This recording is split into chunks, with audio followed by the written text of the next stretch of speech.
Most people think that because I'm the principal's daughter, I get special treatment. I'm here to tell you that's a total lie. In fact, having Mr. Larson as my father just means I have to be extra good at home and at school. I'm not allowed out on school nights, my homework must be finished before dinner, and I can only participate in one extracurricular activity at a time. My dad forced me into the yearbook club, even though my heart was set on cheerleading. He said no twice, and that was the end of the discussion. If you think that's bad, imagine being a boy who likes me. You show up at my front door only to be greeted by the man who gave you detention that morning. I can't wait for college in New York. I want to be seen for who I really am, not just as Principal Larson's daughter. At school, everyone calls me the principal's pet. It started freshman year. No one knew we were related until my father made me stand up in the middle of a school assembly. He told the entire student body that if anyone needed help, they should find me. The whole school erupted in laughter. From that moment on, I was marked. Now that I'm a senior, a typical day starts at 7:40 a.m. I drive myself because I can't stand being seen with him. I find my friends Taylor, Amber, Jaden, and Tess in the hallway. Taylor and Amber are twins and daughters of the science teacher, so they actually understand my pain. We were laughing and heading to English class, oblivious to the fact that my world was about to be turned upside down. As we rounded the corner, Ryan Powers blocked our path. Ryan was a legendary jerk. If he liked you, he'd lie and say you did things with him under the bleachers. If he hated you, he'd spread rumors that you had a disease. The worst part? He wasn't afraid of my dad. Ryan's father was incredibly wealthy and had likely donated over $100,000 to the school over the years. Ryan was untouchable. "Hey there, Alora," he said, throwing an arm around my shoulder. I tried to pull away, but his grip tightened. He invited me on a date this Friday. When I told him absolutely not, he just smirked. "I don't think your daddy will be upset if you're a little late to class, Alora. You know I've liked you for 5 years." I scoffed. "You're a jerk, Ryan. I'd never date you." I ducked into class just as the bell rang, but his voice followed me. "You're going on that date Friday." Minutes later, my heart dropped. My father's voice boomed over the loudspeaker. He didn't call my name. He just said, "My daughter needs to come to the office now." When I arrived, he locked the door behind me. I expected a lecture, but what I got was a business proposition. Ryan's father called, my dad said with a chilling smile. "He's donating $10,000 to the new gym fund if you go on a date with his son this Friday." I was disgusted. "You're selling me for a gym?" My father leaned back like a movie villain. "It's a lot of money, Alora. Derek Powers is a powerful man. You will go on this date and you will smile the entire time. Now, get out." I left the office in a daze. I needed to hide. I headed down the creepiest hallway in the school, the one near the band room where the lights are always flickering. At the end of that hall is the janitor's office. Months ago, I'd swiped a spare key from my dad's desk. It had become my secret sanctuary. I texted Jaden, Taylor, and Tess. Within minutes, they were at the door, using our secret knock. 3 short taps and 2 long ones. We sat on old choir chairs, surrounded by confiscated snacks and library books. "He's making me go," I whispered, my voice trembling. For $10,000. The room went silent. Jaden finally spoke up, trying to lighten the mood. Well, last time it was $5,000 for that library wing, so you're getting more expensive. We all laughed, but the underlying anger was real. "What am I going to do?" I groaned. Taylor leaned forward, her eyes glinting. "There's only one thing you can do.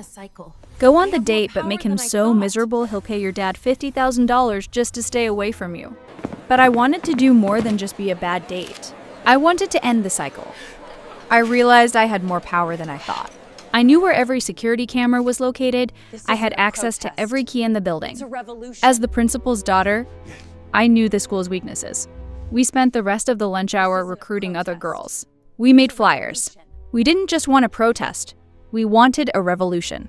That night, I went home and played the part of the perfect daughter. I finished my homework and made a show of taking a shower and heading to bed by 9 p.m.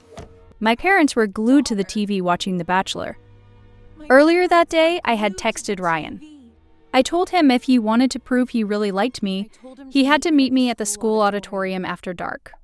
He jumped at the chance, clearly thinking he was going to get lucky.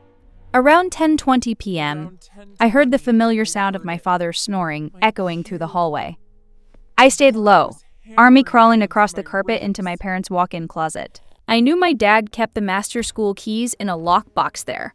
My heart was hammering against my ribs so hard I thought it would wake them. I found the lockbox on the dresser. To my sheer luck, the key was still in the lock.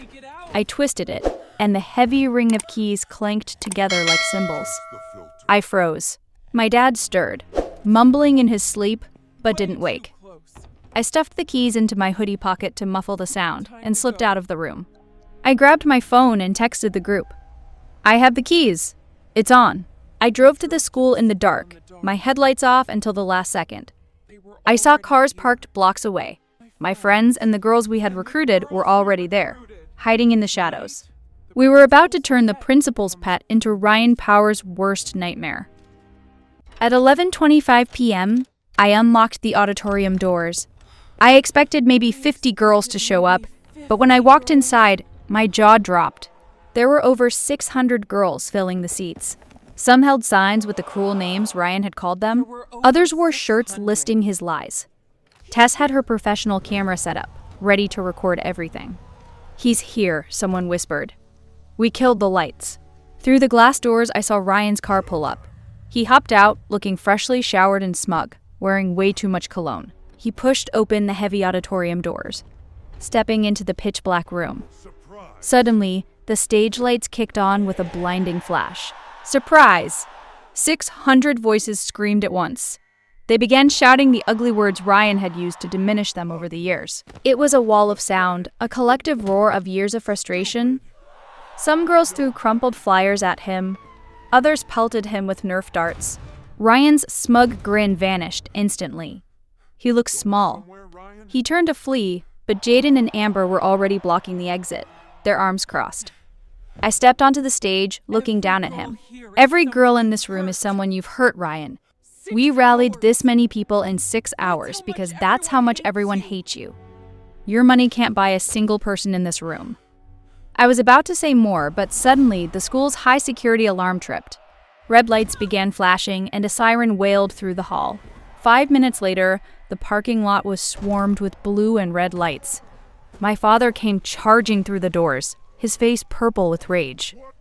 He saw me, he saw Ryan, and he saw the sea of girls. "Alora, what the hell is this?" he screamed. "These are my friends, Dad," I said, my voice steady.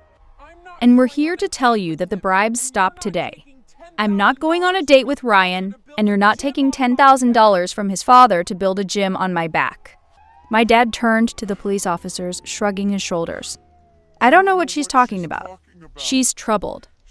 But the girls weren't silent anymore.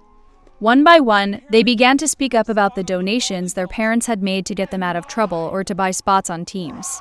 One of the cops looked at my dad, then back at me. "Did you say your father was taking bribes from Derek Powers?" We all nodded in unison. Mr. Larson was arrested that night for extortion. Derek Powers followed shortly after. The story hit the local news, and I became something of a legend. My dad lost his job and spent some time in court, but strangely, that was the best thing that ever happened to our relationship. Without the stress of his militant reputation, he actually became a decent father. He was angry for a long time, but eventually I explained why we did it. It wasn't about being rebellious or getting him in trouble. It was about standing up for ourselves. By the time I left for New York, I wasn't the principal's pet anymore. I was just Alora Blonde, the girl who proved that even the loudest bullies and the strongest cages can't stand against 1,000 voices speaking the truth.